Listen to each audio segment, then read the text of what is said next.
அதை நாங்க எதிர்த்தோம்ல, இதை எதிர்க்கல இல்ல, அதை எதிர்த்தோம். ஏன்னா எவன் உண்மையை சொல்லுவானோ அவனை நீங்க கொண்டு போறீங்க. அந்த மாதிரி இதுல நடந்திருக்க வாய்ப்பு இல்லையா? வாய்ப்பு இல்லை. ஏன்னா அவர் ரொம்ப முன்னாடி எனக்கு வருத்த கடிதம் எழுதி நான் சாக போறேன், என்னை மன்னிச்சுக்கிறங்கன்னு எழுதுனது இருக்கு. அதை நான் என் தம்பிகளுக்கு முன்னிறுத்தி என்னன்னு பார்ப்பா, அவனை என்ன பிரச்சனை, அவனை போய் பாருன்னு சொன்னதெல்லாம் இருக்கு. அப்ப அவனுக்கு அது அவர் செஞ்சிருந்தது செஞ்சது தவறுன்னு அவருக்கு பட்டுதான் அவர் அந்த முடிவு எடுத்துட்டாரு. அதனால எங்களுக்கு சந்தேகம் இல்லை, யாரோ ஒருத்தர் பின்னாடி இருந்து அதை பண்ணிட்டாருன்னா முடியும்.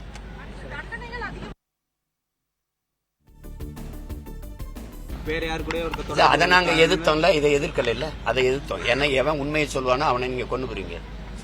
அந்த மாதிரி இதுல நடந்திருக்க வாய்ப்பு இல்லையா?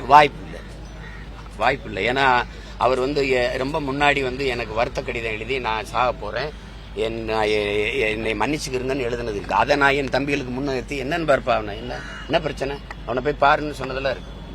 அப்ப அவனுக்கு அது அவர் செஞ்சிருந்தது செஞ்சது தவறுன்னு அவருக்கு பட்டுதான் அவர் அந்த முடிவு எடுத்துட்டாரு. அதனால எங்களுக்கு சந்தேகம் இல்லை, யாரோ ஒருத்தர் பின்னாடி இருந்து அதை பண்ணிட்டாருன்னா முடியும்.